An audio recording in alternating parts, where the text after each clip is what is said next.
China's government announced dozens of reforms Friday, including an easing of its decades-old one-child policy, but experts say the new relaxation may not result in the baby boom the country is seeking. On Friday, China announced that for the first time since 1979, couples with one partner who has no siblings can now have two children. Previously, to have more than one child, both parents had to be an only child.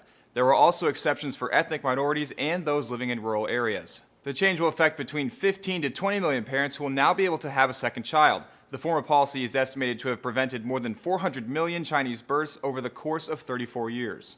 While the one-child policy may have solved the concern of overpopulation, it created several new problems, including highly controversial forced abortions and what experts call China's 4-2-1 problem. According to Slate, the 4-2-1 refers to the painful reality across China that every one adult child today has two parents and four grandparents to care for, because filial piety remains a widespread and deeply held value. Experts say the new policy spells the virtual abolition of the one-child policy since the majority of China's new or soon-to-be parents were born after 1979 and therefore are not single children.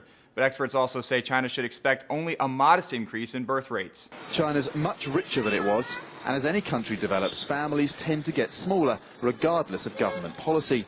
In any case, what was unusual in China in the 1970s has now become the norm. According to the Wall Street Journal, the easing of the policy may result in an initial baby mini-boom of a few more million additional births in the coming years. But demographers and analysts agree the increase in births will be small compared with China's large and aging population of roughly 1.35 billion, and the labor force won't grow as a result for at least 2 decades. China is the world's second largest economy, and last year marked the first time China's labor force shrank. The government announced earlier this year the country's retirement age will rise. For Newsy, I'm John O'Connor.